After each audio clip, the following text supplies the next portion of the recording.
here. Started that. What? You look. You got him? Got one, two. That's got a little school that's not going to be the ball looks like that, but it's one way to do it. Okay, we'll give him enough time here, so he should be in. I'm going to start, like I said, with foot golf, and then we'll get into, just because we have some people who are here specifically for the foot golf, and it's not going to take a whole lot of time to set up foot golf, especially now that you are already familiar with how to set up courses and tee sheets. So it's not going to be a long process. Let me make sure I show my screen here. Let me know if you cannot see my screen still. I should have just shared it with you. Can everyone see the back office? We're just going to go into tee sheets and courses here. Anyone not see my screen? Good. Okay. All right. So foot golf, first let me find out a little bit about how you guys handle your foot golf at the different properties. It's foot golf is played on your regular golf course, is this correct? Yeah. Yeah. Okay. In every case? Yes. Okay. So the way we set it up is actually as two separate courses, even though it is the same course. When we set it up in the system, we actually create, in this case, you'll see North Course. If I wanted to create a foot golf course, I would be creating a second golf course, and I would be calling it Foot Golf North or North Foot Golf. The reason we do it this way, where we create a second course, is so that we can have different pricing templates applied. Is it different prices everywhere? Like, would it cost me the same for foot golf tee time as it would for a regular golf tee time, or do the prices change for foot golf? Prices change. Prices change. Okay.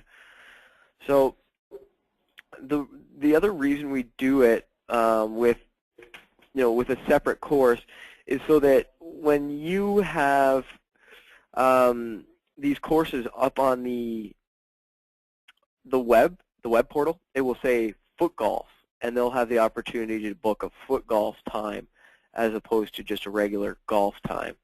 Do you offer, are foot golf times offered on the web right now at any courses? Is this something that, so nobody has foot golf on the web right now? I couldn't book any foot golf tee times on the web? That's correct. Is that the way it should remain, or are you guys looking to have foot golf times available on your web portals?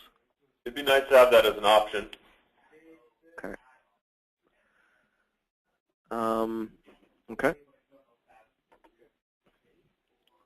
So this, setting it up as a completely separate course, like I said, allows us to attach different pricing, make it a separate booking portal, or a separate course that they book on, where it says foot golf.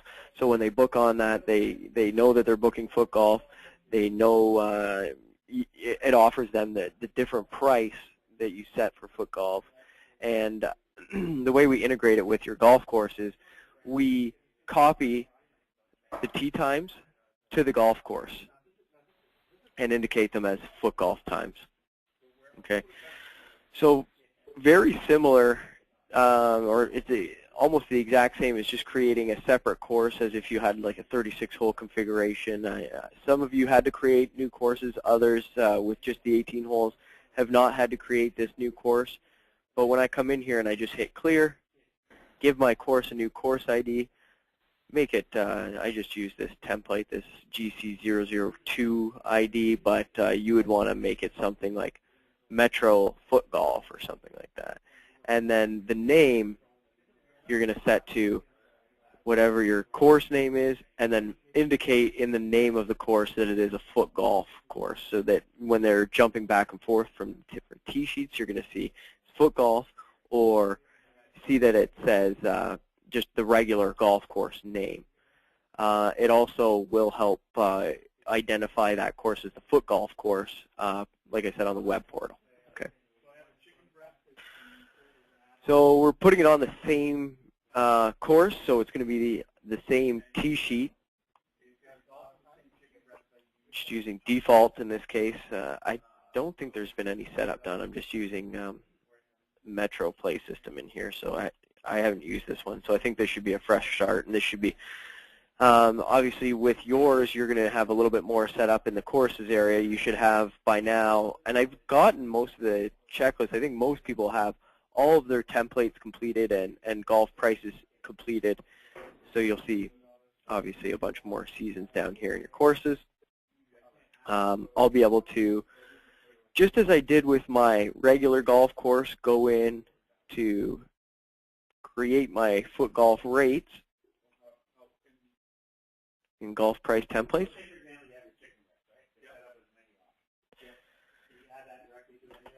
So I'm just going to, same as I did with my regular golf course, I'm just going to create a rate structure. So I can say foot golf rates. Obviously, if I have different seasons and I offer different rates at different times of season or different times of the year, if your course has multiple seasons in here and the foot golf rates change along with the regular golf rates, you're going to have to create those golf price templates that reflect those price changes and identify them as foot golf, whatever season, foot golf in season, foot golf off season, foot golf fringe season, summer, spring, whatever it may be. So say $20. You know, not $10 if they want to do 9, I guess. I'm just going to hit save. I don't think they're going to be riding, I guess, foot golf. I don't know. Obviously, we're going to have to put all those cart rates in if they have the option to ride for foot golf as well. Okay, so I just created that, and I'll attach my foot golf rates to this golf course as opposed to my regular golf rates. Show in multi-view, you'll want to check this most likely. If you have multiple courses, so in this case, obviously we're creating a second course, we have the option in tee sheets to view multiple tee sheets. So if you have that selected, when you go into that multi-view and you choose to view multiple tee sheets at the same time, this is telling the system that you want this course to show up in that multi-view. It will also need to be checked in your original golf course. Okay. I'm just going to give it a color so I know that it's foot golf. Maybe yellow will indicate foot golf in this case. Sort order is how we sort the courses. So this would be, I'm just going to put 2. This would put it at the bottom of my list. So sorting it, meaning when I choose from this drop-down, which order is it showing? It's going to show my regular golf course first. And then I'm just going to mark that it's foot golf. And I'm going to copy this to the north course. Okay, so now every time I make a booking on my north foot golf course, it's going to copy that booking onto the regular golf course tee sheet as well. All right, so that's a very important. That's the very important part with foot golf. So I'm just going to. You'll see if I try and hit save, it's not going to let me. And this is something that I'm going to get into in more detail following this foot golf setup. But if you're working along with me here, and you have your other golf course open, and you've opened your original golf course, you'll realize it won't let you save right now. We've imported all of your charts of accounts, so in the past, when you looked at your chart, you would have noticed that the third segment was 020. This should be changed for every golf course now. It might be best, I think the best way for me to let everyone know what their location code is Does everyone know what their location code would be in the GL accounts, or is that something that I should send you just so that you know that your location code is set up properly for your golf course? Do you guys know what the location code would be? I'll send that out because I don't think, I didn't think you guys would have a list or anything like that. So I'll send out a list that's going to say what your location code is for your particular golf course. So in this case, I'm on Metro, and Metro's location code is 230. Okay, so all the GL accounts in the system are going to be the same except for that location code. But now with those, why it's so important right now is with those GL accounts in here, with those location codes changed, it won't let you save it because it's not going to recognize that account as an actual account that's set up in the system, because we've changed the GL accounts, we've imported all your separate GL accounts, and all of the accounts that are set up throughout the system still have that other location code. So it'll just be popping up a little that exclamation mark with the circle and saying that you can't save it. So these types of things. So I'm just going to set these quickly. I'll give you an idea of what you're going to see at your golf course. So just getting away from foot golf for 1 second here. This is very important accounting. So you'll see when I go back to the other golf course here, the one that's set up, and you'll see it like this in your live system. So with Metro, guys, I'm just in your play system, just using it as a test environment here, or a training environment, just so I can make some changes to the system without affecting anyone's, but still on your proper setup. So you'll see instead of having the 230 in here, all of the accounts still have that default location code of 020 in here. So if I open this course up and I go to save, it's telling me it doesn't recognize this account anymore. Okay? So I have to change it, and I want to keep this exact same account, but change that one location code. So I'm just going to put 230. So every GL is the same. It's just I need to change that third segment. So this is going to be one area where we need to do that for all of your golf courses.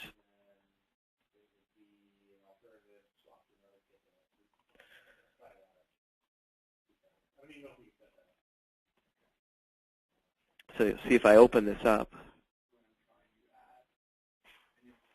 it's not seeing that account. If I close it,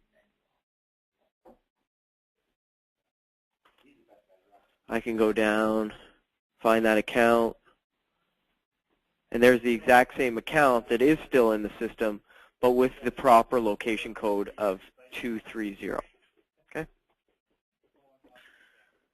So now that your proper chart of accounts has been imported, this is something that you're going to have to do in not only golf courses, but item classes, and anywhere else there's GL accounts set up. So I'll take you through that and show you the areas, but just for now, just in case anyone's working along with us, I just wanted to go through and at least save that one.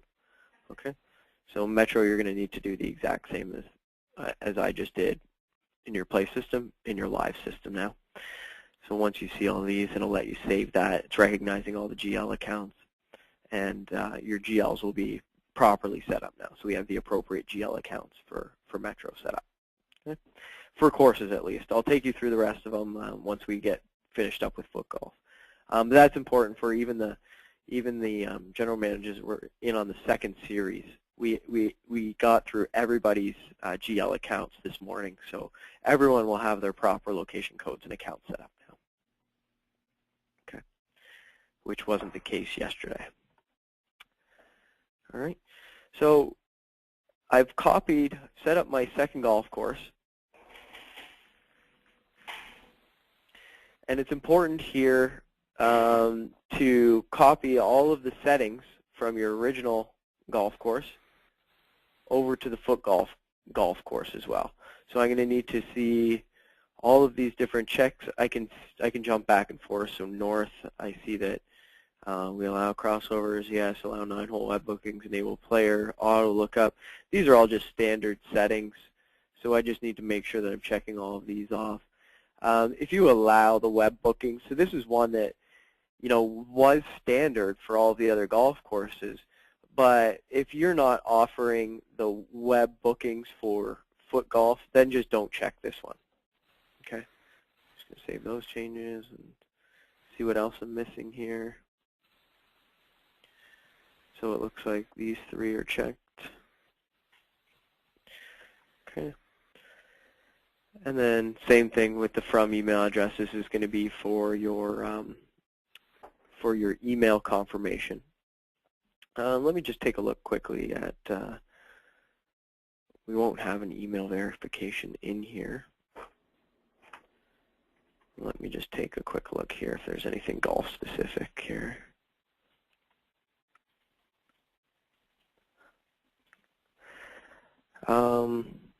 So it looks like there's nothing golf specific in this booking confirmation email. So I would for now use your booking confirmation email. So from the North golf course, or from your golf course that's already set up, your default course or your original golf course that's set up, you'll be able to go into that email verification letter, open it up, just copy it, and paste it into the other one, into the other golf course, so that you have your email verification set up for foot golf as well. You are able to offer those email verifications if that's something that you would like to do. Okay, so I'm just going to paste that in there. And so just doing that doesn't. What did I do here?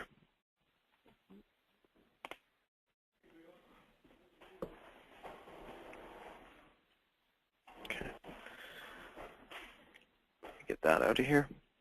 So let me start that again here. So email verification letter. Have hit new first. Was the mistake I made there. And the template is going to be, we could call it foot golf booking, or just booking template. And I'm going to mark it as my default template. Just paste the same language in there. And then along with that, so I'm going to have to save that one, save my booking template. And then I have to have a cancellation template as well for it to let me save this. So I put in I check cancellation, hit new first, then check cancellation. I'm going to make it my default cancellation template.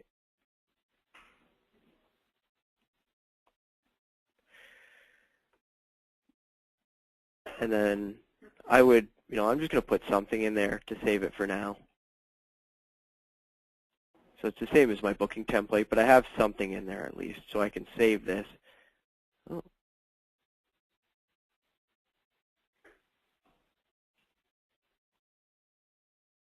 Maybe it's not going to let me save this. Just give me 1 second here.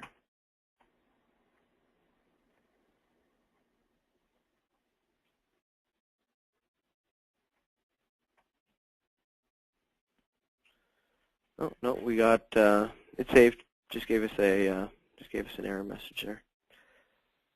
Okay.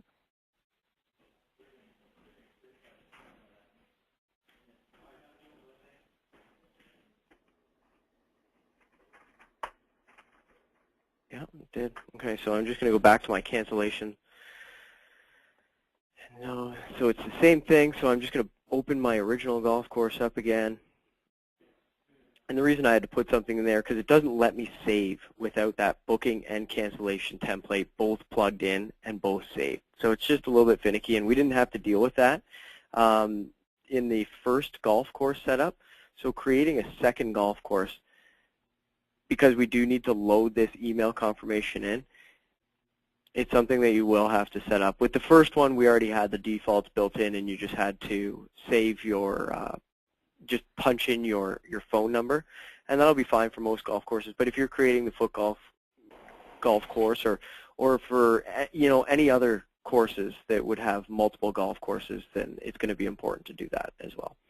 Okay, so I'm just going to come back into my original template, get my cancellation template, copy it, just close that back up, and then go into my foot golf.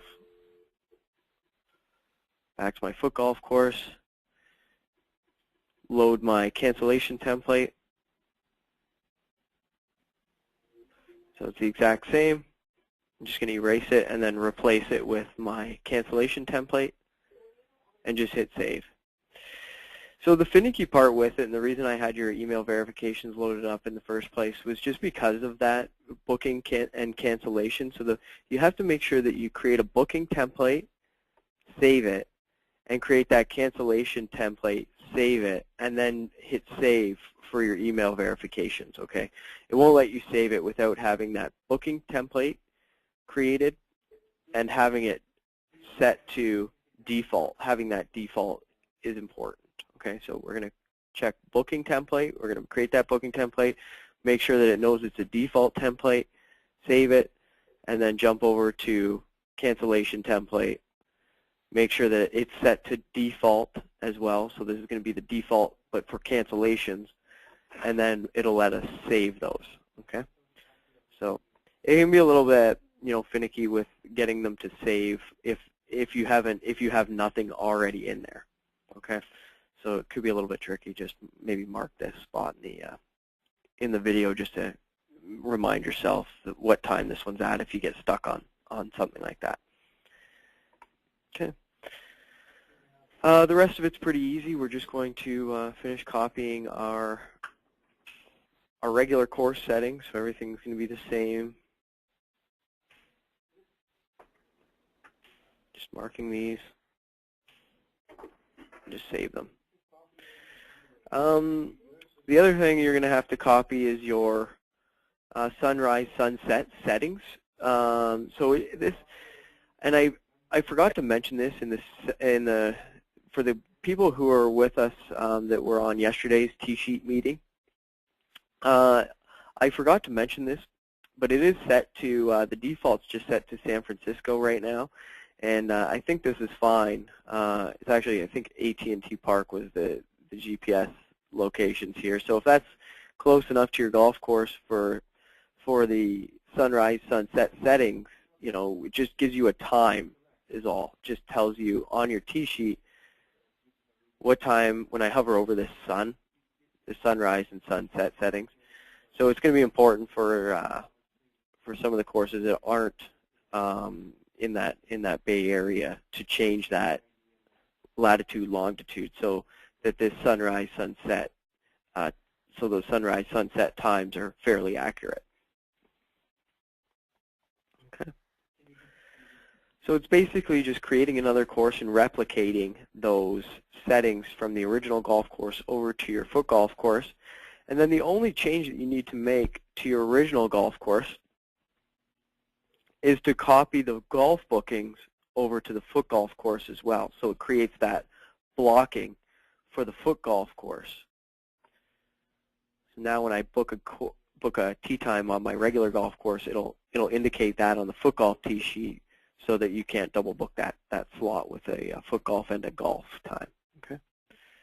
Just going to put a color in here.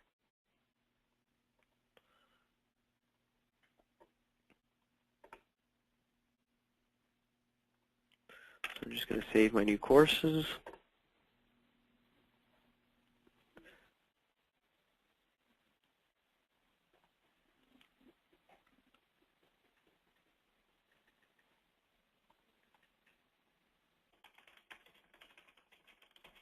So my north course,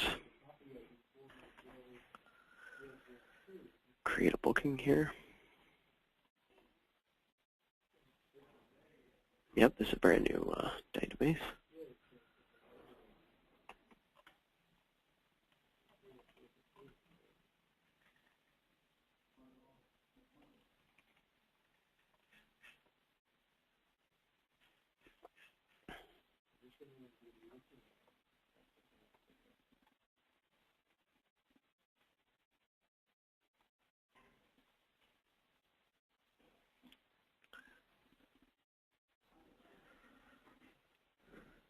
Okay, so I've created a golf booking, and then it's for 11:31, so it's just indicating that there's a golf group being booked on that slot, so I can't book this slot anymore. Okay, it's not a very nice error message, but it won't let me book in there. And same goes, it's just vice versa for the foot golf. So it still gives me the multiple booking confirmation, so it's telling me that I already have a tee time booked. It recognizes that I've created a golf booking, and I'm trying to book the same person, but now, see, it's saying I have a foot golf time. It showed foot golf. It should have said golf on the foot golf spot. So let me just go back and see what I did wrong there. I might have checked foot golf on the original golf course as well. You did. So that was a mistake there.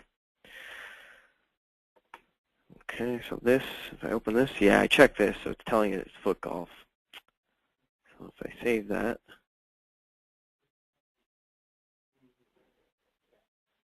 now if I create a golf booking, it should just say golf on there.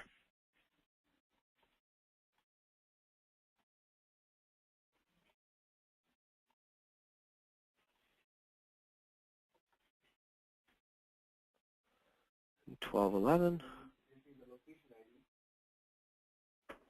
Yeah, so that's how it should be just showing up. There's a golf booking already on this 12:11 time, so I can't book any foot golf in here. Okay. You know, there's not a whole lot else to this. I think in courses I kind of skimmed through pretty quickly. Oh, I lost my connection. In courses I skimmed through pretty quickly, but I'm just going to apply the same tee sheets, obviously, that I have for this golf course. You know, if it's based on seasons that I have my tee sheet set up, then that's fine. But if I've done my tee sheet template wizard, where I've applied my, and I know the second series of meetings we didn't get through that, but the tee sheet template wizard, if I've applied all of these tee sheets to my golf course, I'll have to go in and do the same thing for my foot golf course. I would have to go in and apply those same tee sheets so that the tee sheets match up with the regular golf course. All right. So when it copies over, it knows that, you know, it's copying to the right tee sheets. So I focused more on the pricing templates. We're setting up specific foot golf pricing for this. But you're going to also have to set those tee sheet templates to match up or mirror the regular golf course. In this case, it does just because I have the one. But in your case, you'll have to focus on this a little bit more, where you make sure that those tee sheets match up, or when you go into your tee sheet template wizard, to make sure that you apply the same tee sheets for the same days as you did with your regular golf course to your foot golf course, so that when they copy the bookings over, it makes sense. Okay. Does anyone, does this handle the, you know, your foot golf needs at all the properties, or is there something that I'm missing here that you do for foot golf that you won't be able to set up right now based on what we've gone through?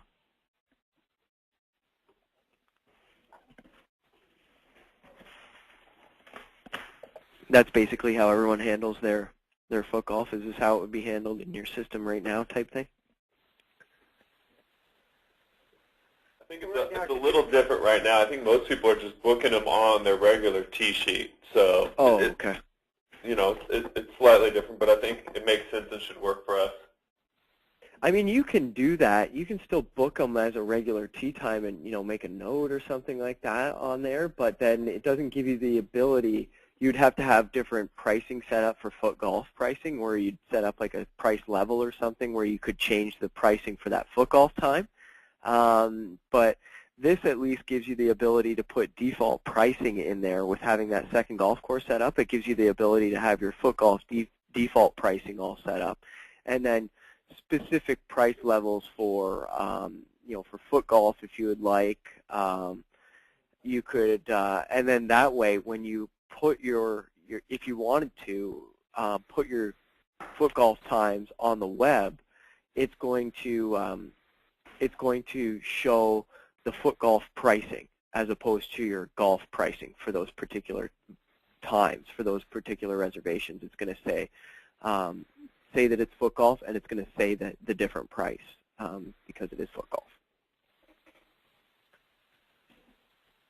All right.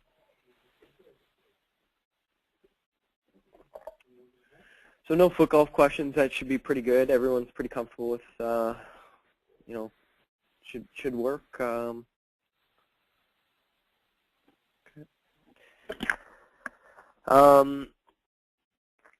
I guess that, you know, that's all there is really for foot golf. I mean, with those multiple courses created now, obviously when you, you know, you're just going to be making sure that you set up both of them when you set everything up, when you create your tee sheets, and just adjusting tee sheets on both courses and making sure that they match up, and just basically going through and creating a completely separate, you know, second course for your foot golf. All right. So if everyone's good with foot golf, I'll get into some of the parking lot items. I've had, you know, from our first series of setup and configuration sessions, I know we have a couple items people had questions about. So I mean, if you're in the second series, you might be fine just hopping off right now, or if you want to stick around for your own information, then by all means. But I'd like to get into those now and just open those up and go through these with you and just make sure that I understand the parking lot questions that you do have, and address some of the ones. Try and get some off the list here. I'm going to open up. Let's see. Got a couple questions here. So when I make a tee time, it always goes to the default green fee rate, not the twilight or super twilight rate. Scott, do you have your system open right now? No, but I can. Yeah, if you could open yours up, I'll make you the presenter, and then that'd be great, because then we can go in and use this as an example how to troubleshoot your rates when you're getting the wrong rates populating. Okay, give me a sec. Yeah, no problem. Default green fee, not the twilight, super twilight. Okay, the second question here, I'll address the second one while Scott's getting logged on here. So can't figure out how to have a customer who is a senior and have that rate come up automatically. So having, you know, not having to choose that price level each time. Just minimize this. So when we have the price level set up, and this is good timing actually for this one. If I go to book a tee time right now, when I go to book this player, I can choose a price level for him here. But remember, oh shoot, I don't have anything set up in there. You want to try to use mine to try to figure it out? Yeah, because you already have yours all set up. That's perfect. Let's see if I can just make Scott the presenter. Yeah, that'll be a better example. So I just put in a request there, Scott, to make you the presenter, and then you should have a little option come up that says give mouse and keyboard control. If you could just hit that as well, then. I didn't. Want to try that again? I think I accidentally canceled it. Oh. Okay, just give me 1 second here. Scott. I'll just send it again there.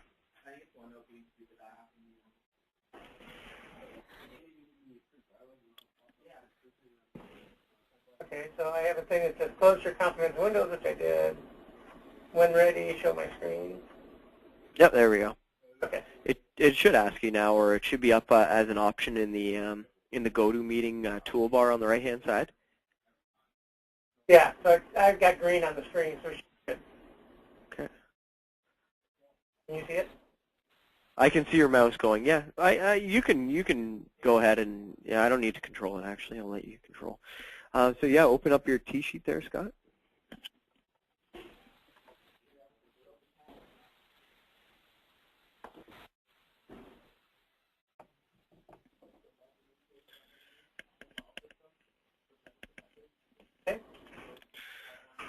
Okay, so let's take a look at let's go in order here. Let's do the first one. Let's go to find a tea time. Let's go to make a tea time in a twilight or super twilight rate or period. Okay. So it should be right here.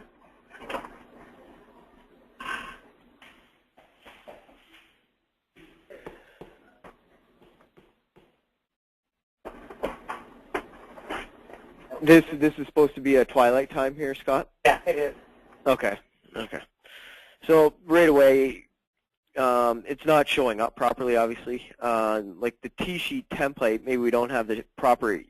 Right away, I can tell that it's going to give you that proper rate because we don't have.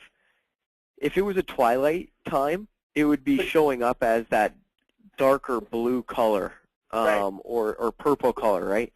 So for this particular T-sheet, we don't have either the proper T-sheet template applied to this day, or the T-sheet template that is applied is not set up correctly. So if we're looking at this T-sheet, does it have the proper start time and end time and everything? Is this the one that you set up, Scott? I believe so. Let me just. Yeah, it looks like those 9 holes. Okay, so that's good. So hit modify for me at the top of the T-sheet, and we can take a look at what T-sheet template it is that we're looking at. So just hit that actual button. Yeah, that one. The drop-down gives you a little different menu.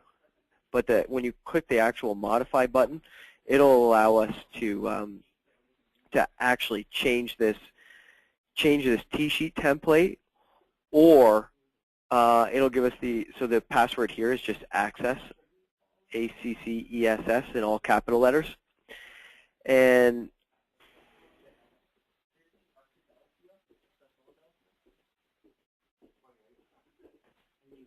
okay, so this is the one I probably it should still be the same, right? Unless I changed it. oh yeah, so if you did change it, so this is a good reminder for everyone too. So if you just hit cancel here, if we wanted to find out what this password is, we can go to Setup up at the top, down to Master Setup, down to T-Sheets, and then T-Sheet, the top one. So T-Sheet Master Setup there, and it'll show the. Yeah, 1, 2, 3, 4. That's what I did. Yeah, perfect. Okay, just hit save.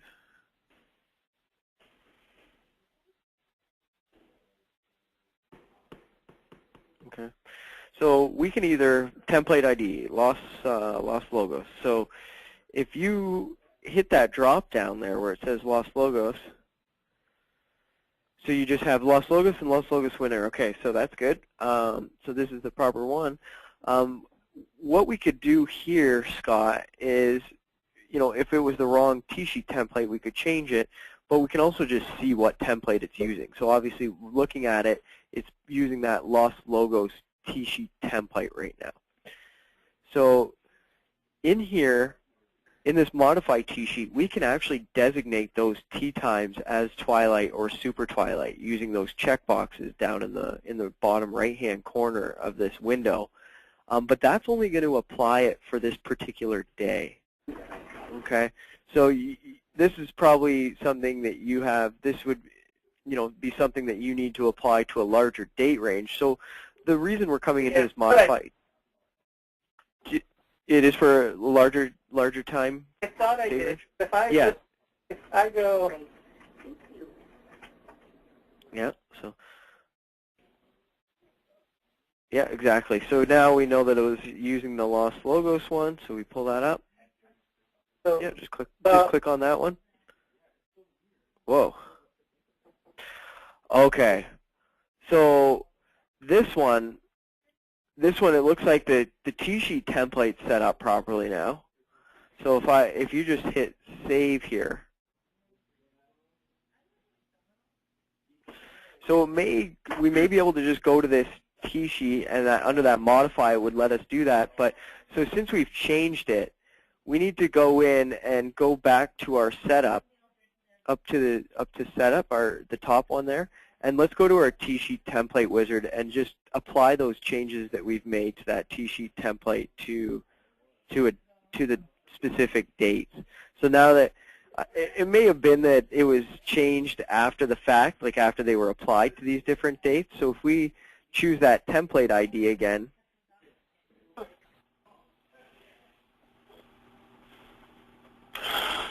that's showing up properly there now. And then if we choose your course that we want to apply it to. Yeah, this is the procedure I didn't do. Okay. So, or you did do it, and then you changed the template, and then you just didn't come in and do it again is another possibility. Okay, so we're just going to check the dates that we want to apply this one to.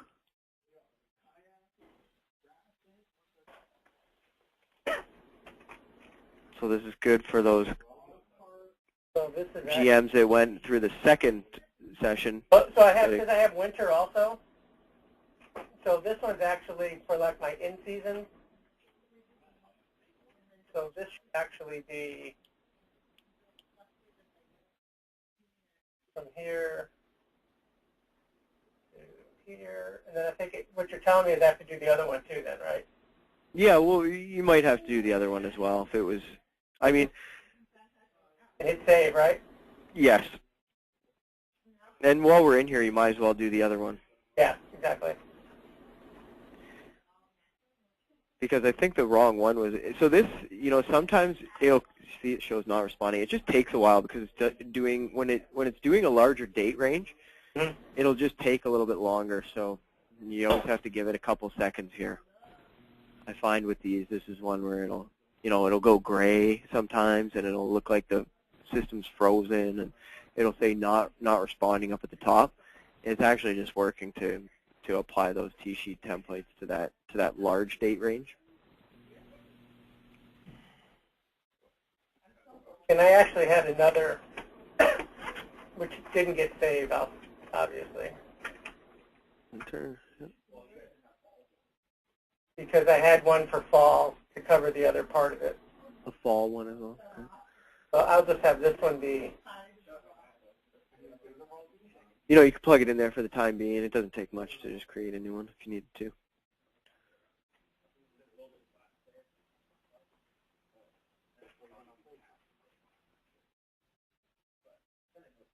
So this is the one that actually should have been showing. That's correct. So it's good that we came in here and changed it. Then it was, I think, previously it was for January. It was showing. And then even if you want to go a little bit further, just close this up, or maybe even hit refresh button. Try hitting your F9 button.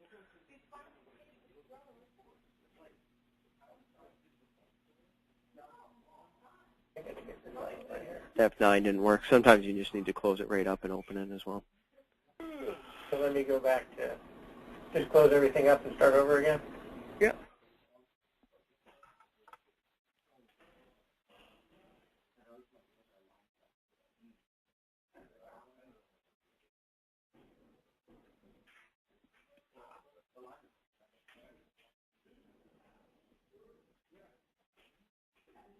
There we go.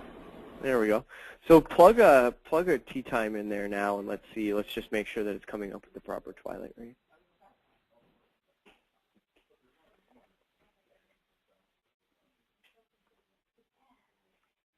Yeah. So I did. Okay, perfect. So while we're in here, Scott, so if you wanted to change the price level for this particular player,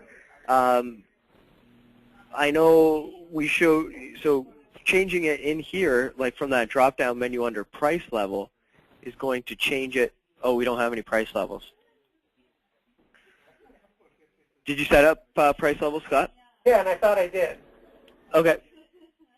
So this is an easy one too. Like I said, it's an easy one to forget. So if you go into, your price level templates,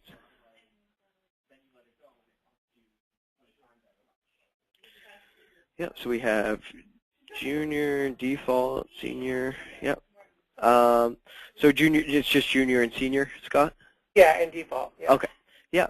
So, so we've created the price level templates, and then the part to remember is if you don't see it coming up in that drop-down menu, 90% of the time it's because we've created the price level template, but we haven't created the actual price level and attached this template to it. So if you go back up to your setup and down to T-sheets and over to right near the bottom of that, there's one called price levels. Yep. Yeah, I didn't do this one either. Yeah, so that's the only spot you're missing. So now if you click your junior rate there, and it's just all you have to do is choose that default price level template. Just look up your junior price level template that you created there. So you did all the all the hard work already. It's just this one spot that's easy to forget, and then just save that. And then you need to do the same for your senior rate as well. Yeah. And then just save. Go ahead. So and then there's. Do I need to worry about the default one? Default, you don't. You can get rid of that. Even you could delete it if you don't need it. If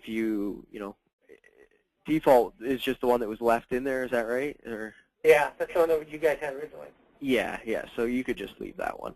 The other ones, these you'll see with these price levels like employee, industry comp, PR comp. These are all standard price levels that we've built into the system. Because we want to be able to track rounds by all of these different players types. Okay, so you're going to want to attach the proper rates, for your employee rates, and in your comp rates, you're going to want to put that comp, golf, and cart and attach it to that, so that when you book those tee times and you check those players in, even though they're all $0 rounds, when you do your rounds reports for those price levels, it's going to be broken down. All those $0 rounds are going to be broken down by 20 employees, 20 comp rounds, and so forth. Okay, so now back into the tee time booking here. Yeah, that works. So the senior works now. Yeah, so senior works now, but this is so I don't know if this was the end of the question, but the senior rate there. One thing I do want to go over. This is what I thought the question was, but that choosing that senior rate, this is going to charge Sherry Lee the senior rate, but only for this one particular tee time, Scott. So she's going to be charged senior rate at this point, but next time she comes in, she's not going to have any price level attached to her. So I think what you were looking for was to attach this price level to her, permanently, or until you decide to take it off type thing. So to do that, hit that phone, that blue phone word there right beside Sherry, and that'll open her contact record. And I did that down here already. Oh yeah, okay. So yeah, so you got it. That's it. So now every time Sherry Lee comes in, it's going to charge her that senior rate. Right. Okay. So that's the difference. If we set it up, if we attach this price level to her in that contact record, then it's going to charge her that senior rate each time she comes in. If we only have it set up and chosen in that booking screen, then it's just going to charge her that one time. Right. Okay. So senior is a typical one that'll be saved on there. I mean, so I should probably have a tournament rate then for tournament groups. Correct? Yes. So so tournaments. Well, it depends. If you wanted to create, so there's a couple options here with tournaments, and I'll just go through them again quickly. The tournament options, your tournament rate options, you could create a price level, like you have here with junior and senior, if you only have a couple, rates that you offer for tournaments.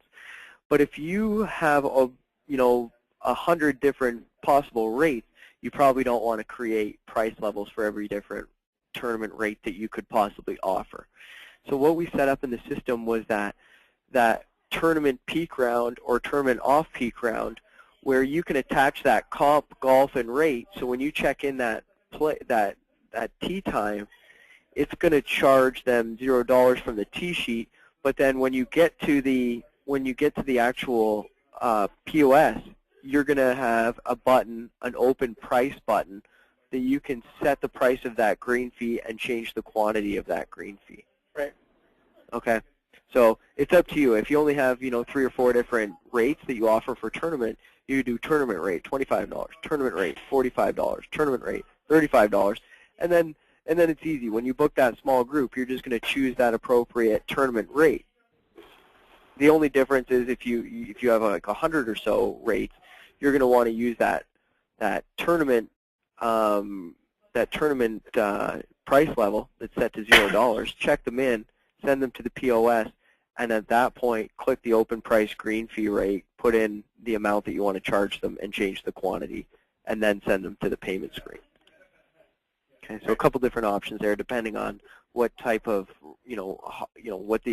how many rates you offer for tournaments. Okay.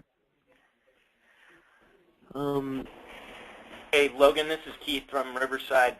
Yes. When you guys import contacts, we use price levels currently on our system at Riverside, and probably it's not called the price level, but yeah. Will you be able to, when the contacts are imported, roll that over into the price level? Does that make sense? Yeah.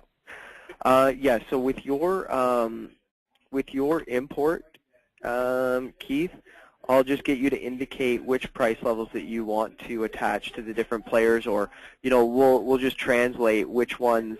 So when you do the export, you're able to export the different player types as well. Correct. Or at least indicate on that spreadsheet which ones get different price levels. Yep. Yep. Perfect. Yep. So that shouldn't be a problem. I'll include that on the import. I'll just make a note to import price levels. Yeah, because it's not going to be good to go through 15,000 and tell the price level. That's not fun. You have to hire somebody specifically for that. Okay. Make a note there. Import. Okay. So I'll make sure to include that in the instructions for the contact import. And I want to get that out to you shortly. Contact import, especially you guys are moving along pretty quickly here, so that's good. Okay, that's good. All right. So we did that one. I think, is that it, Scott? We had those. For those 2 particular questions, yeah. The other one I had is that we have 3 terminals in the golf shop. Yes, okay. I did get that email. Sorry, I had to look into that one and find out what was going on with that, what the plan was. So right now in the system, and I apologize, I didn't explain this properly during the initial setup there. I asked you guys if you had more than 2 terminals that you required to set up that third one. I didn't realize that we were restricted on the number of licenses that we're setting up in the cloud environment.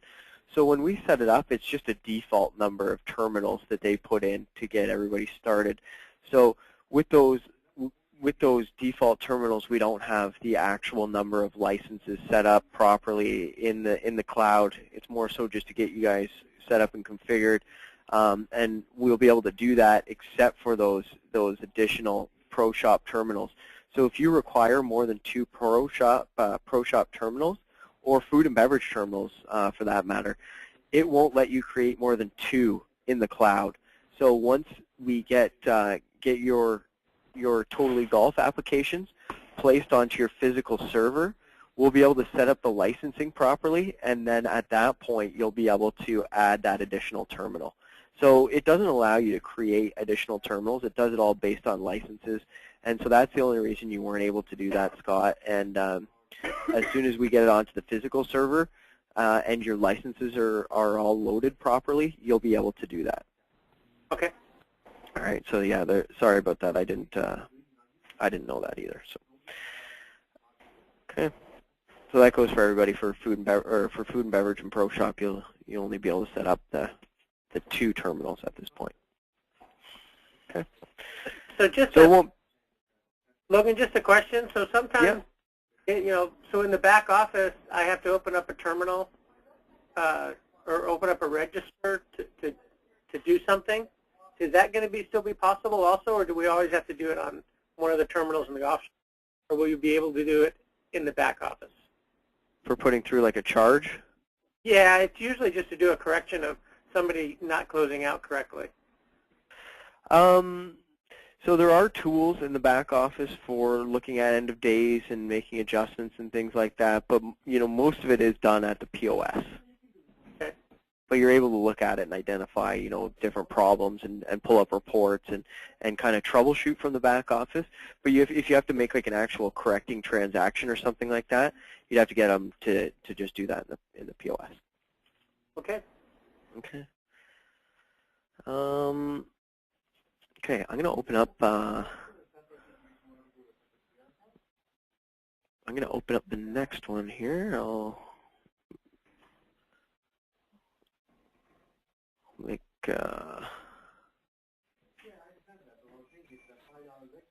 Show my screen here again. See what we have.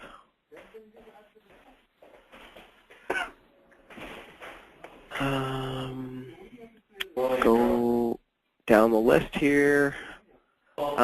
Metro. Couple questions submitted here. Are these the same as the one that was on that that scan document, guys?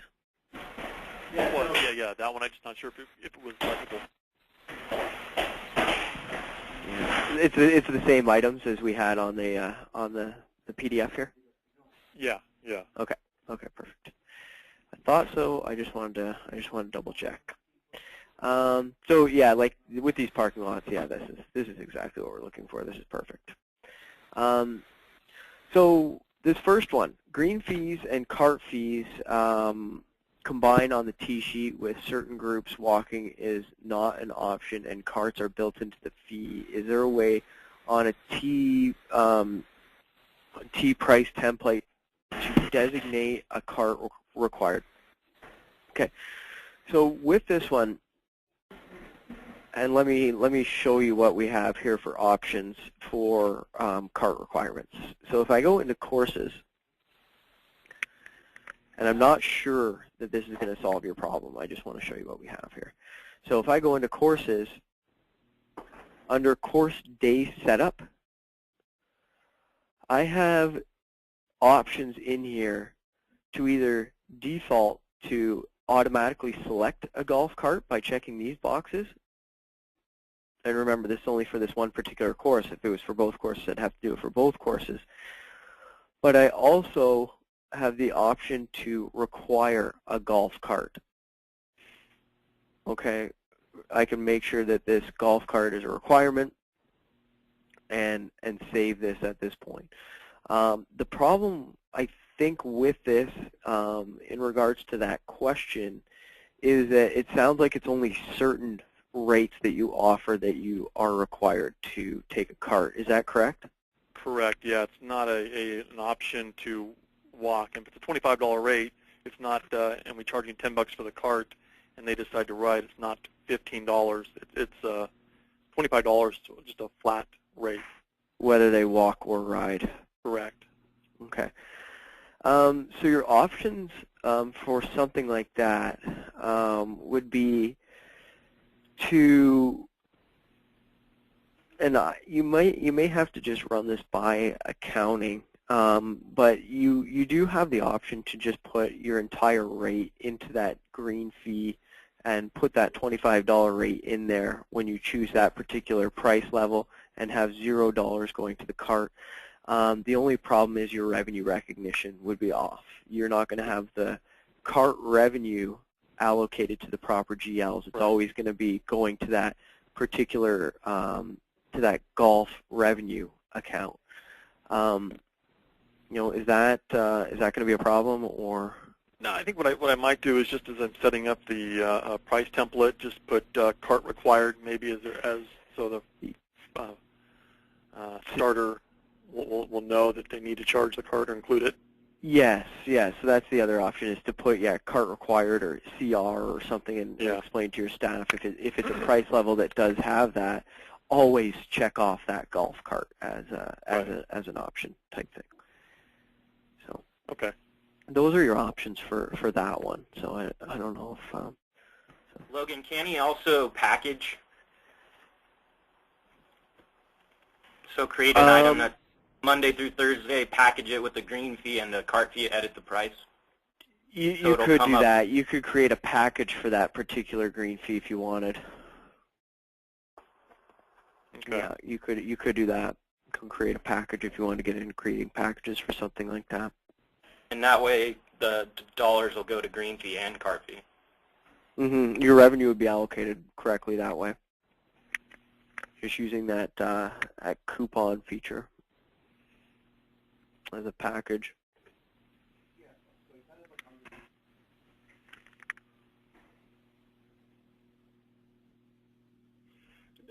But that's off the point of sale? Yep, this would be up on the point of sale. Okay, yeah, I've done that. And I had a question a little further down on that one. Yeah, okay. Maybe I'll skip to that one then while we're on it. Okay. Is there a way? Yes, so this one, where was it? Yes, so this one here. So packages increasing the quantities of items.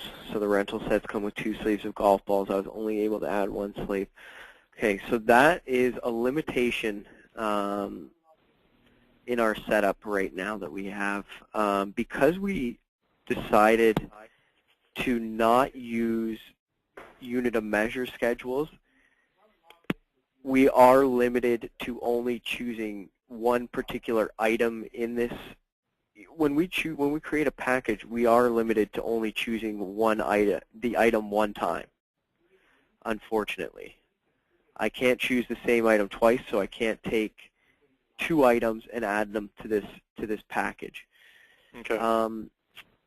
The way we would handle that typically would be with a unit of measure schedule, where we would create, like we do with a box of golf balls and those unit of measure schedules.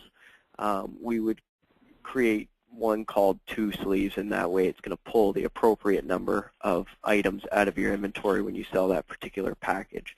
But in this case, we don't have that option.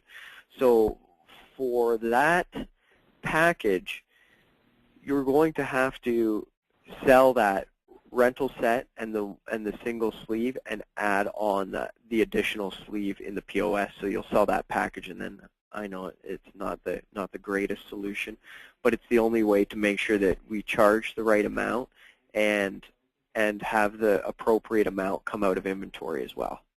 Okay. Okay, so you would charge from that package, and then when you create that package, you're going to price the first sleeve that you attach to that package, and maybe make a note even on the package, that says, or make it built into the description where you say, remember to add, or I guess you can't get that long, but add second sleeve or something like that. But you're going to want to create that first sleeve, the revenue recognition for that first sleeve. You're going to want to set it at a price that is going to even out when you choose that other sleeve and sell it as part of the package at full price as well. Got it. Okay. It's a good idea to have that included with your rental set. So that's the workaround that we have for that particular scenario.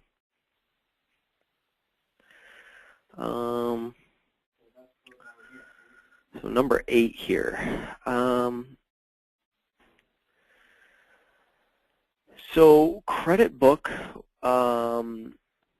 this does sound like a good thing to use CashEQs or credit book for, because you want to limit the items that they can use these certificates towards. Is that that's the thing, right? Not necessarily. I mean, if they're going to trade in the golf club, and we're going to give them a credit, I mean, they can use it toward green fee, cart fee, merchandise range. It's open. The only thing they can't use it for is for food. For food and beverage? Correct. Okay. Okay. So if I come in and I bring in golf clubs and I trade them in, you would determine the value of these and then issue me a credit at that point. And then once you've sent off the golf clubs to the PGA, they would return a check? Correct. Okay.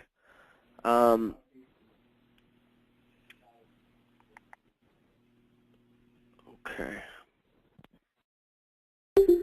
So I'm thinking that this would be a great thing for cash EQs. The only thing is, like, does it always, is there, I'm just trying to think of the accounting requirements for these types of transactions. So with those, like how do you, actually just maybe first off explain to me how you handle it right now in your system? Yeah, currently if the customer comes in and brings in clubs, I determine the value. I will issue them a credit. I'll set up an account. Okay. And if you, so far in the past, they pretty much just made the purchase at that time. They've either bought the merchandise or went and played. So I just went ahead and charged the account. The account has a negative balance. And then once I receive the check from PGA, just put it back into the account, and it zeroes it out then. So when you get that check back from the PGA, you always know what that check's going to be, right? Yeah. Once I determine the value, it's pretty much done. Okay. So as soon as you determine the value, you know that that check is going to be coming from the PGA. It's always the same. You always know exactly how much you're issuing, how much you're going to get back, type thing. Correct. Okay. So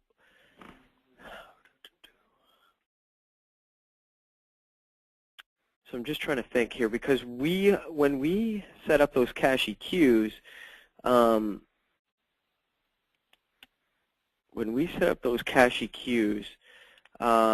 it's either going to be as a regular cash EQ or a promotional cash EQ. So we wouldn't be able to accept payment for it because we haven't actually received payment.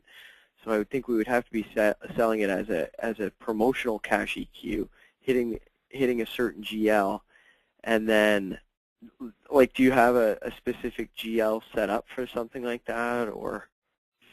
Currently, no. Currently, it's just been through the account. Just that account? Right. Just the account that gets zeroed out each time? Right. Okay. Not something we use very often, but it is important to handle this correctly. Let me get back to you on that one. I'm just gonna look into this one a little bit more, and I might have to. Let me just look into this one a little bit further and get back to you on this. I want to find out. I want to just ask around here a couple. More specifically, just accounting-related questions on how to make sure that we get something that we zero out. And I would like this to be a cash EQ because you can limit it, and in case they don't use it right away, it's still attached to their contact record, and that even if it's not redeemed that day, it's still going to be only something that can be used towards those particular items that you've indicated. So it is a good way to do that. Let me find out if I can make that work with accounting, and I'll get back to you on that one. So can you just, the next one, number 9, raffles and donations, how would I set these up? So what, can you just explain that one to me a little bit? I mean, we'll run raffles where we have ongoing promotions will run, and selling raffle tickets to the golf shop. We'll just bring those in the past, we'd bring them into we would have a tender set up in the system and bring the money into there. And I just a specific tender type? Yeah, bring in the specific account. I didn't see that in the system, setting up something for setting those up. No, for setting tender types up, yeah, we didn't get into that. But it is something that we can do in the system. We can create an additional tender type that you can tender certain items to. But is it like when you're just going to donate like an item or something like that? No, we'll have a junior golf tournament, and we'll be selling raffle tickets through the golf shop here, and customers, players will come out, and they'll purchase the raffle tickets, so the money is going to the specific organization that we're selecting the money for. And then you just give it all to that Correct. to that organization? Okay. Correct. So that's something that could be set up as even as just an item in your POS, as long as we have that mapped to the proper GL account. Mm-hmm. And then, yeah. So if it's a junior raffle or something, you could have a specific item set up that would be, or if it's just a raffle button, and you're only holding the one raffle for that day, you can run a sales report to identify how much you've collected for that particular item, and based on that sales report, you could then donate that amount back. And we would just set the revenue account to maybe some type of charitable donation account, or I don't know where because basically it sounds like that's what you're doing with that tender type anyways. Right. Is tendering it to that. The GL maybe account. It is a tender type. That's what let me see now with a GL account. Yeah, so let me, because they're going to be paying you with cash or something like that, or anything, whatever they're paying you with. So I think that's it. We just set up an item, and we just map it to that particular GL account. So looking at your default class IDs, there's probably nothing set up like that. No, that's what I didn't see in there. So we'll need to create a new one. This is something that I'll let's see here. Logan, this is an area where we're going to have to change accounting codes too, right, in this box you're in right now? Yeah, so that's it. This is where, so this is something I'll want to just run by Janice and talk to her about setting up the proper GLs for these. Because this sounds like it would be a common thing, and it might be a class ID that we just missed setting up. So let me talk to accounting about that and just find out if we should be creating I'm just going to jot this down in my notebook here.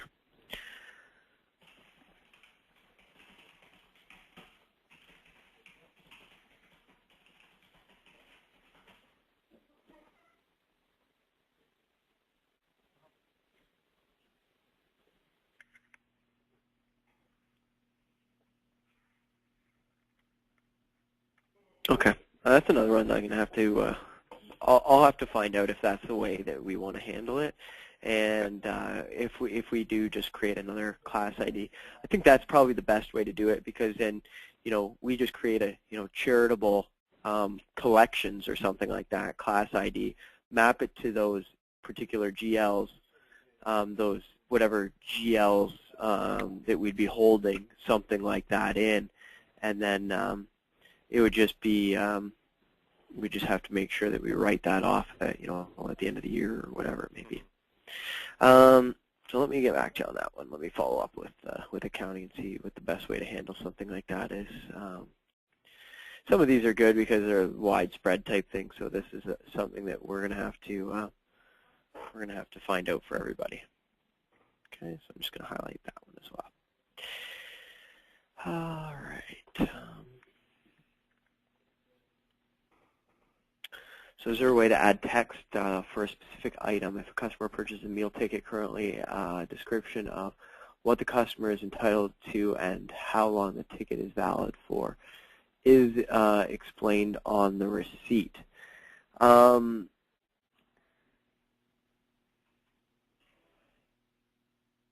So which, like if you wanted, when you sell a particular item for this to be displayed on the receipt, like you wanted some special instructions displayed on the receipt when a particular item is sold? What we do now is we have a senior package. It comes with a meal in the restaurant, and the receipt, as it's printed out, prints out text, saying that you can redeem it in the restaurant for specific items on that day, and they bring that receipt into the restaurant then. Okay. Is that like a separate receipt that prints out, or? Yeah, currently it is, yes. So you'd get your regular itemized receipt, and then you'd get a separate ticket that Right. prints out with that specific text on it? Right. Okay. And this would be sold through as a package, or is it just an item that you sell? Where do you sell this item from? The Pro Shop, it's set up as it's a kit, as a package. And Okay. It's all inclusive, the cart, the green fee, and the meal ticket. Okay. Package with special instructions? Right. Okay. And do you have that already set up in your system? It is, yeah. Well, yes. Yes, it is. Okay. And is it like a senior meal package or something like that? It's named in there? Exactly. Okay. That's another one. I'm not doing very good on yours here, Mike. I'm going to have to follow up on. But this is good. Some of it's kind of going to be like this because we're going to have to obviously do another one of these meetings, and it's just, these are the ones that I just want to make sure that I'm very clear on what we need to accomplish with these, and then I'll have to just talk to a couple guys how to get these set up, or obviously your accountants for the other two. But this one I'll have to find out what our options are for getting the specific coupon printed out with that text on it. And yes, we have the workaround for this one, which is not the greatest. Okay, so I have 3 that I need to come back to you with, Mike. Okay. So I'm just going to save that. Okay.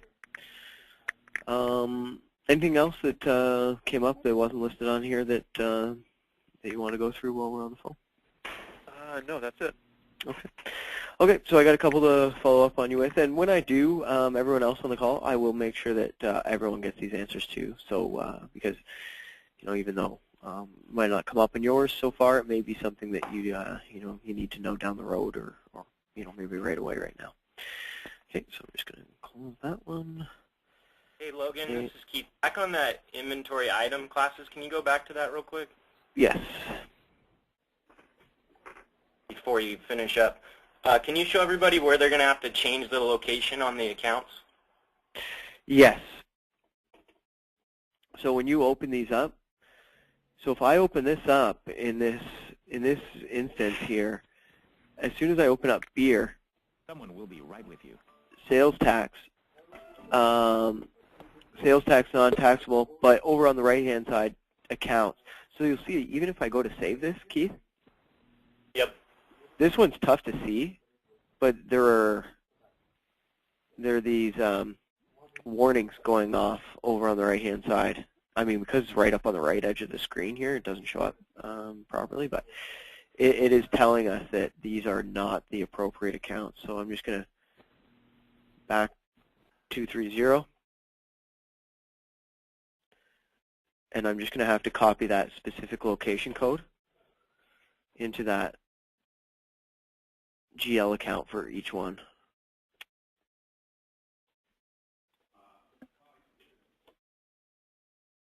It's not letting me copy this.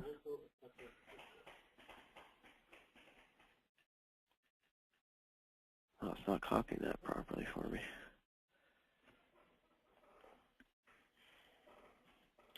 Just gonna have to type it in each time here. 230.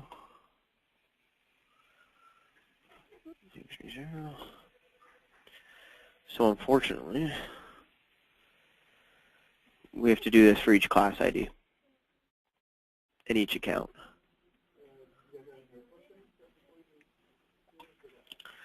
Which is not a huge task, considering usually entering these GL accounts in is a it's a big one too. At least they're all set up in there for you. You have all your appropriate accounts set up. It's just changing that one specific location to that 230. Okay, and it's going to be important throughout the system too, because if you open a screen that has those those location codes that are not set up properly for your golf course, it's not actually even going to let you save that screen. As soon as I open it up, and if I try and save anything, it's gonna get all those warnings flashing everywhere. Okay. So that's going to be where the majority of your GL accounts need to be changed. So in addition to your Pro Shop item classes, your food and beverage item classes as well. Okay. I have a document that I'm going to go through with you just to show you where all of those GL accounts are, and it might be best if I'll probably just change that document up a little bit and just highlight the areas that that CourseGo specifically will have to go in and look at in terms of GL accounts and changing those location codes, and I'll just send you that document so that you know every single window that you need to go in and change these GL accounts to have them set up properly. So that's probably the best way to do it, but I'd still like to do it with you on the phone just to show you the spots as well. We have another one here, next parking lot item. Keith at Riverside here. Use of rain checks in the shopping cart. Keith, is that just checking in rounds with rain checks? Yeah, so like currently we actually scan the actual rain check. I was just curious as to how that process worked on when you're in the actual shopping cart. Yep. Yeah. So that's exactly you just scan the once you've issued it, and this is stuff I'll go through in end user training. So I'm going to leave this on the parking lot for now.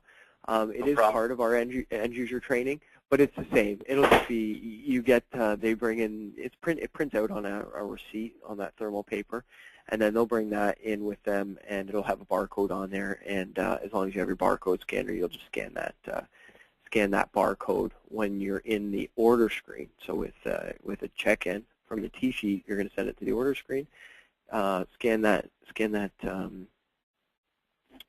rain check, and then just tender it. Great. So you mentioned thermal screens or thermal printers. Will we have to get new thermal printers if we don't have them? I think that it all prints on thermal printers. That's something I'll have to just check with Ramiz on. What kind of printers are you using right now? We just have star printers with 2-copy. Oh, okay. With an impact printer that'll print up two receipts, a carbon, basically. Okay. An impact printer with the carbon copy? Yeah, well, yeah, technically a carbon, yeah. One white, one yellow. Has everyone on the call gotten back to Ramiz with his hardware questions? No, I have not yet. I'm trying to get hold of my IT guy. Oh, okay. Even if you, okay, because that's one. I'm gonna have to ask him about it. He's our hardware consultant here, our hardware expert. So I'll have to double check with him on that, and then maybe include that in your email that you send to him as well. And then he'll get back to you on that. He'll be the guy for that one. But I'll double check. Pretty much set up for thermal printers? Well, I mean, you just direct it to what printer. So I don't know what the different printers that we can and can't use are. I mean, most of them I think we can use. Like I could send it to my regular desktop printer, or just regular printer if I wanted to, or when I'm doing the presentations with you guys, I'm just sending them to that OneNote program, so it's just printing to my screen. It's basically just telling it where to go, telling that receipt where to go. But in terms of the barcode, though, you don't have a problem with scanning those barcodes from that type of printer right now? Well, we don't have to. We scan barcodes for merchandise. We don't do it for range. Oh, okay. That's the Do only we have a thing different I would system? wonder about. Right. You know, if it's clear enough to print a barcode on there that you can scan, or. But yeah, so that's the only thing I would think that could be a problem. But other than that, I think I don't think there's a problem. But I'll double check with Ramiz. He would be the one that would know for sure. Printer impact. So he's going to he's the one that's sending out all that hardware, all those hardware questionnaires, and that's exactly the purpose of him getting all that information out. It's just determining what you guys have in terms of hardware and your network configurations and everything like that, and then from that point determining whether that's something that's going to work with the system fine, or if we need to get you guys additional hardware or any network related stuff. Okay. We'll double check. And then the next one here, Keith, transfer of funds for gift cards, credits, tournament deposits. So this is transferring your old balances into the new system? Correct. Yeah, so I'll have to get, I'm not going to go into any account-related stuff right now. I just have to get that sorted out, both with our team and I'm trying to get a hold of your accounting as well, just to go through the proper setup before I come to you guys with how to, I just want to make sure that I'm on the right track in terms of showing you guys the proper way to do it. And then once I've had a chance to discuss that with them and make sure that we're all on the same page and that accounting's happy with how we're going to handle that, then I'll bring those answers to you guys. Okay, so that's what I'm going to do. I'm just going to have to get back to you on. So, what's miscellaneous revenue and cash payouts? What would that be, Keith? So, like if we get reimbursed for something, let's say there's like a Youth on Course program where the kid pays $5, and then at the end of the month we get a check for every round for $5 more. When we bring that, when that check comes in, we bring it through to a SKU that we can essentially assign to any GL code. So like there's an item in our shopping cart called miscellaneous, and then a box pops up, and we can assign those dollars to any code, and then we send that receipt up to our accountants, and they distribute the funds properly. Mm-hmm. So is that when you punch in that GL account, how many different GL accounts would you use? Is it always the same GL account that you typically tender this type of thing to, or is it? So same thing with the paid out. So like if we have to run across the street or send one of our supervisors across the street real quick because we're out of something and they need to use cash, and then I have to reimburse them cash and label that to a certain GL number. So it could essentially be anything in our budget, any GL code. It could be, eh? And you ring that through the POS currently? Correct.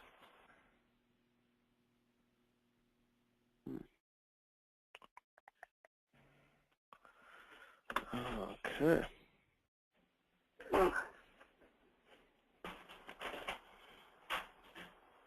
Okay. The same thing would go for like vendors who we get kickbacks from. So like a merchandise vendor, at the end of a quarter sends us a $200 check, and we need to apply that to the cost of goods. That's really the question, is how in TEG, how we're going to go about that. Okay. So when you get these types of things, it's always you have a miscellaneous item, and that miscellaneous item pops up, and it asks you what GL account you want to hit with this. Correct. And you just tender it to, obviously, check or whatever the tender is. Yeah. Yeah. So it's essentially like an open GL item. Yeah, and it'd be great if the GL codes popped up. I mean, we just manually look up the code and type it into a note box that comes up. But if the codes like actually came up, and on the back end, the reporting side, it actually saw or it could label that code, and that would be great. Because currently we have to send the receipt up in our daily scan so that they know they can see what code it is. There's no electronic code in the files we send up. Oh, That makes okay. sense? So you're essentially making a note on the receipt as to what GL you want to hit with that. Yeah, in the CSV file we send up today, it just has a 0, like the account doesn't come up, and if that makes sense, it's just like a 5,000 account. It's just a blank account, and then they allocate the funds accordingly. Our accountants do. Okay. Okay. Cash reimbursements.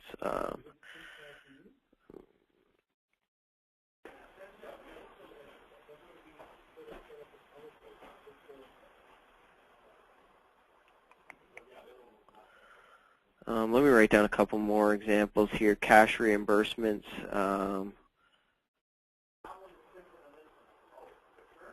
Credits from vendors. Rebates from vendors. Rebates. Or even like junior program reimbursements. Yeah, Youth on Course, which the majority of the courses are doing. Okay. Youth on Course. Yeah. Okay. That's a nice thing. Okay, let me talk to accounting and see how they want to set that up.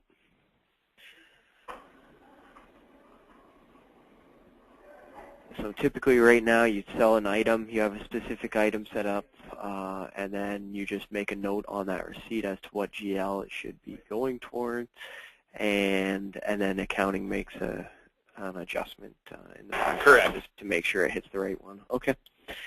Okay. Most likely it'll be very similar. I just want to double check with the accounting team and just make sure that. Great. That next question you can skip for me unless somebody else has a question. Like I told you earlier today, I was able to get into the Pro Shop side and mess around in there and see how it works. So. Okay, perfect. And then that's an engineer training one too that we'll get into more at that point. And still no updates on the minimum selling price for discounted items. That's what you're talking about in terms of this, like making sure that we can't discount lower than cost or cost plus 10% or something along those lines. Correct. Okay, I did create a new feature request for that particular item. Let me see if I can find that.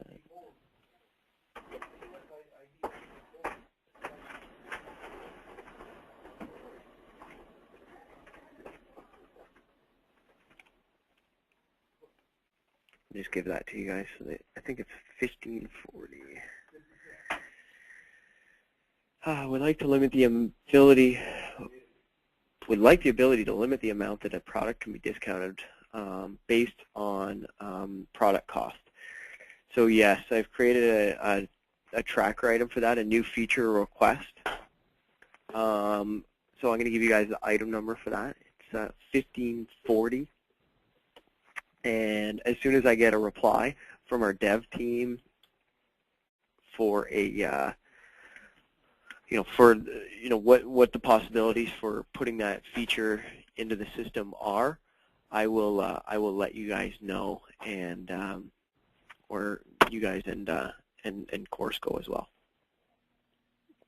So it just they need to review it and get back to me with the options. On those discounts, is there one discount that you can kick in that'll be basically an employee discount that'll be cost plus 10%? Are you going to be able to do that on a discount? We can. So that would be setting up a discount class. So that's getting into setting up discount classes, which are typically used for members. I can show you guys how to do that. What do we have right now? Let me see here. Are we doing okay for time here? Yeah. Yeah, we're doing okay for time. So how about I show you that for the rest of the meeting? I'll show you discount classes and how to set those up. Where's my program?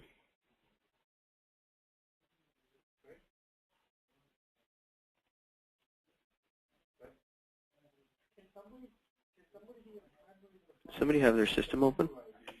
Or you're going to have your live system open. Oh, there we go. Here we go. Let's just, oh, what's it doing here? Oh, now I closed it. Great.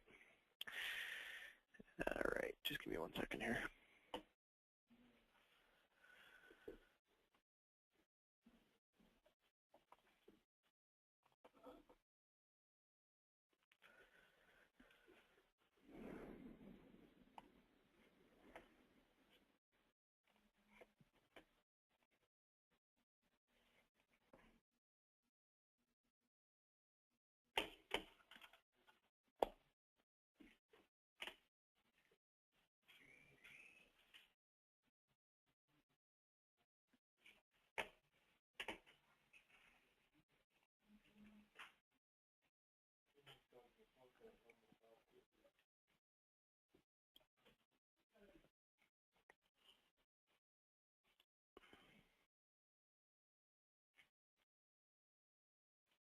Is it not open? What's going on here?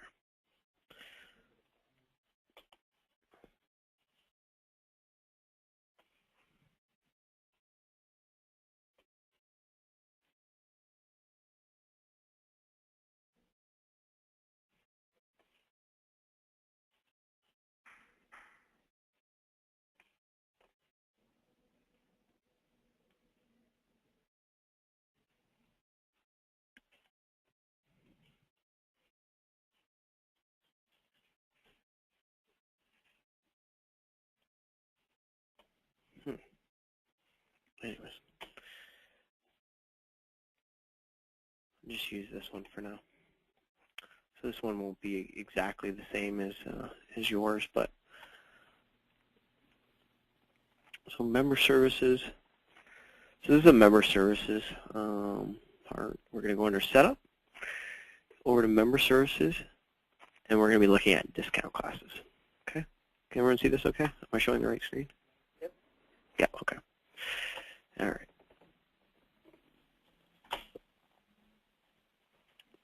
So this is where we can set up some default default discount classes. Yes, default discounts that we're going to offer. So if I hit the lookup, I've got a couple here. We can just do another one. Let's do staff discount. Staff discount. I'm just going to hit tab again. Just name it the same thing.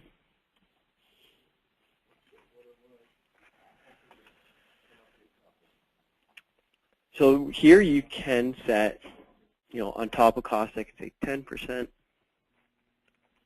on top of cost. You're going to be average cost.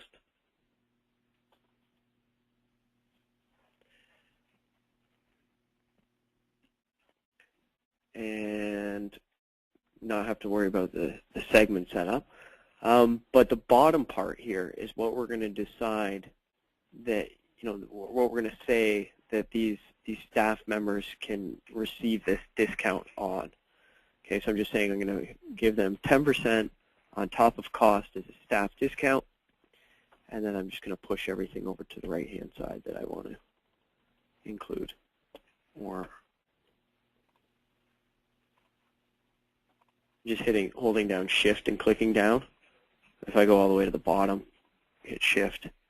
If it's everything in the Pro Shop, I can slide it all over to the right-hand side. So I've selected these items. Now the staff discount will apply to that, and I can save it. If you wanted to, you could make this a contact class discount. So a lot of people will do this with their staff, where they check it off as a contact class discount, and that That way, you have to attach it to an employee. So if I hit save, and I save that staff discount, if I went into my contacts and I pulled up one of those contacts,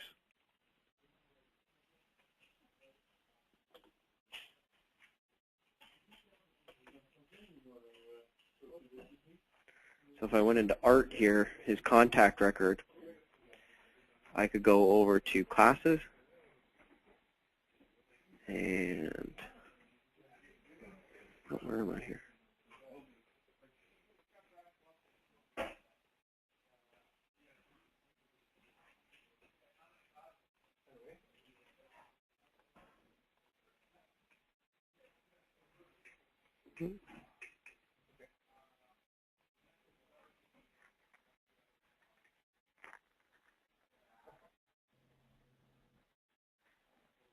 Let me just see if I have to attach it to an actual contact class or not here first.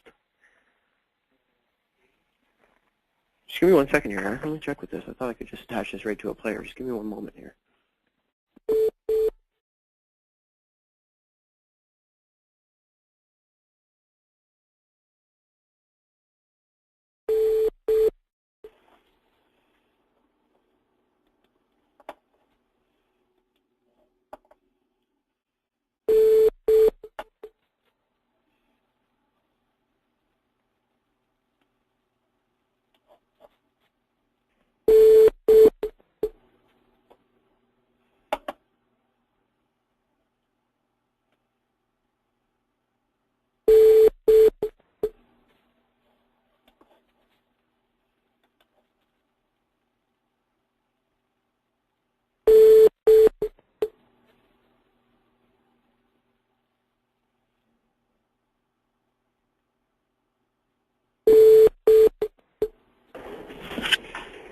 Sorry, guys. Hello? Hello? Yep, go ahead. Oh, perfect. Okay. I skipped a step. So we do have to attach it to the contact class. We can't just attach it directly to the contact. We have to attach it to the contact class. Okay, so we have our staff discount created. If I go back to setup, back to our member services and our contact classes, remember in the first meeting I said the only thing we were going to be using it for was the booking days in advance. But if you wanted to, you could create an employee contact class. I better name it staff because I saw another one in there. Staff course go, just because there's a whole bunch. This is just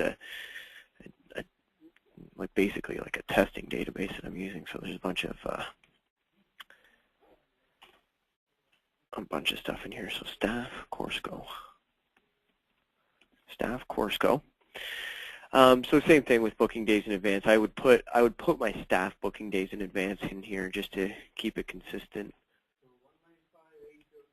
So it's just going to be the same thing, but specifically for an employee. So 30, and then it always makes me put a color in here. So I'm just going to grab pink, and then discount class. I can apply that staff discount here. Hit save. Okay. So now I have my contact class that I've created, and I'll be able to look up that staff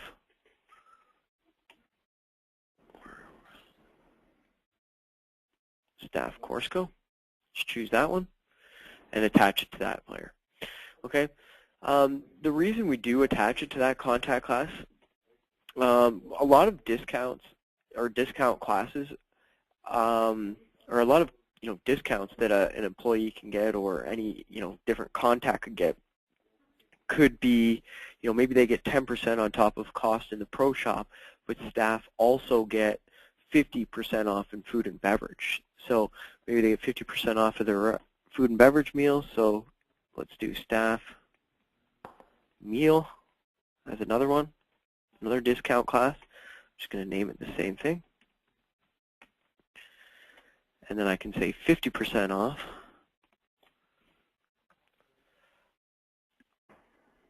On food. And I can make this a contact class discount as well. And I can go over to my food and beverage items and do the same thing as I did with golf. Just push all those items that I want to include in the discount over all of the items, maybe not alcohol, but in this case, alcohol. Something like that. And just save that. And now when I go back to contact classes and I look up my staff contact class,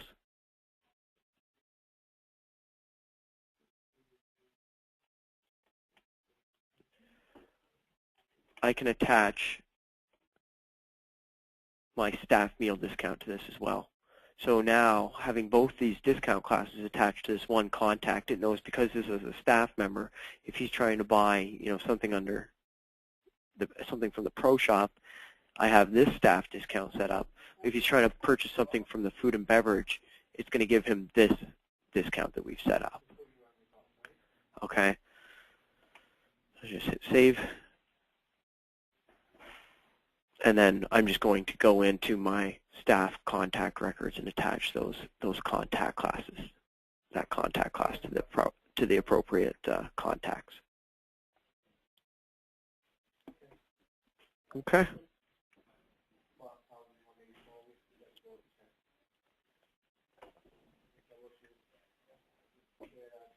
So now Art. Now Art, when he goes into the pro shop or food and beverage, he's going to automatically receive a discount.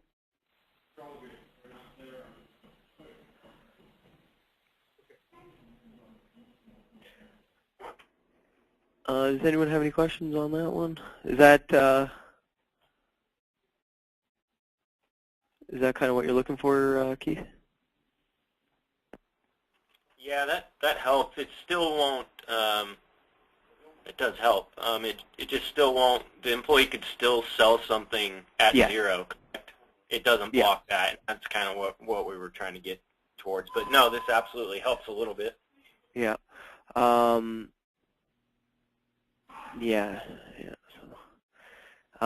least then it's kind of only, it's going to give them the appropriate discount each time. Correct. You are. Yeah, we were going to have to set that up, something like that, eventually anyway. So. Yeah. And you can set them up for different types of employees, or maybe I guess different types of employees, but different types of contacts you have in the system as well. Okay. What else do we have in here? I think that's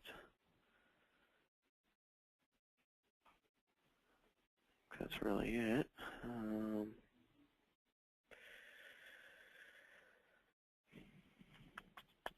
If you don't want to attach it to a contact and you just want to have it available as a typical discount that's in the POS, you can set it up as just a quick discount, where you check quick discount in here. And that way, it's going to be, when you click on, I'll have to show you that a little bit more in the POS side of things, but you can just click and say, I want to give this person the employee discount. And based on, when you hit the discount button, it's going to say, which discount class would you like to apply? And then you could say employee discount, or, frequent player discount, or whatever discount type it is. You're just going to choose that from the list of discounts to apply to a particular player. Okay.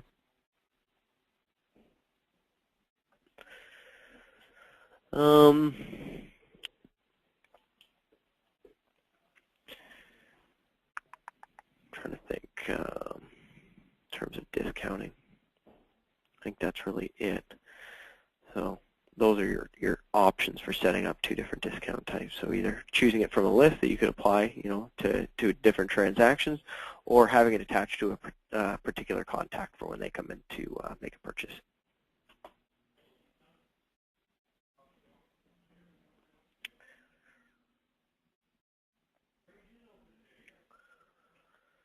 So I have a couple items to follow up with in terms of parking lot items.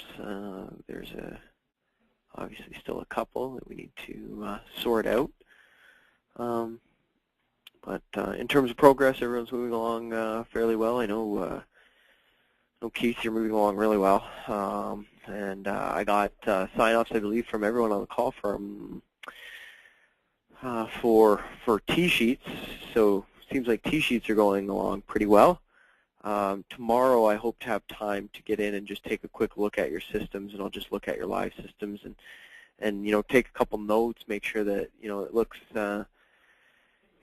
set up based on what you've told me so far and what we've gone through, and just make sure that I'm not seeing anything that's glaringly looks like it could be wrong, or could cause problems. And based on that, I'll just come back to you with any questions, or make sure it's, that's the way that you intended to set it up, and just to make sure that you're just to have a second set of eyes, basically, to have a second check over the system.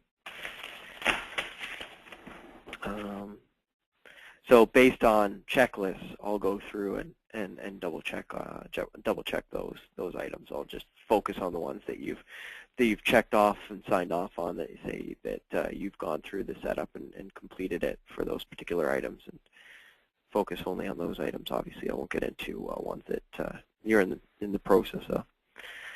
I'll be still looking for some of the Pro Shop checklists, if you guys have completed those.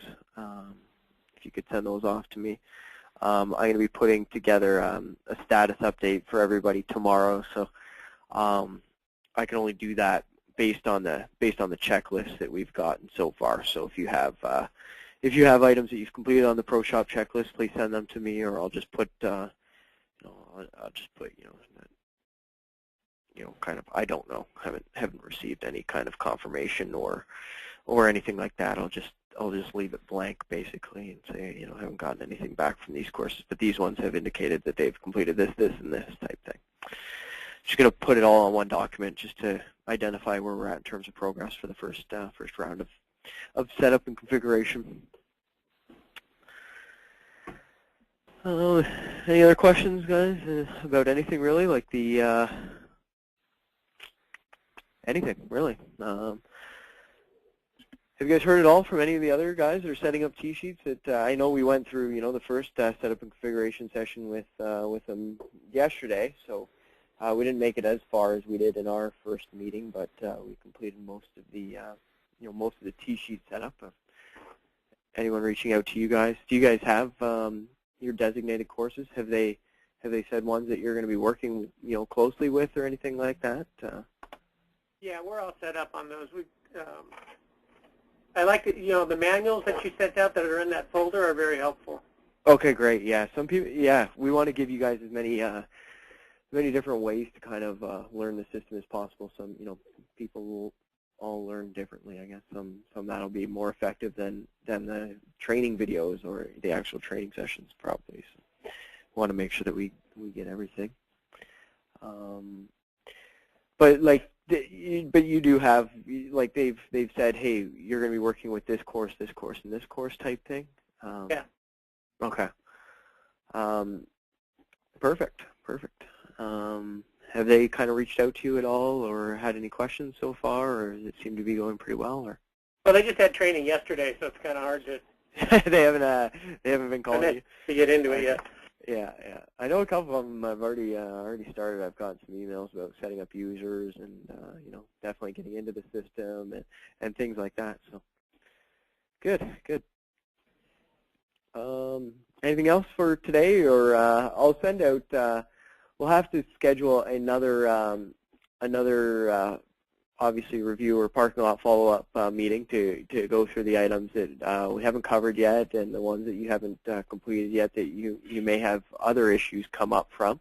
So as soon as I'm able to kind of look into those items, I'll make sure that I send out a meeting invite well ahead of time, and we get that scheduled in the calendar one of the next open days, and we'll make sure we knock the rest of those items off the list. Okay. Okay, thanks very much for your time today, guys. Thanks, Logan. Okay. Thank you.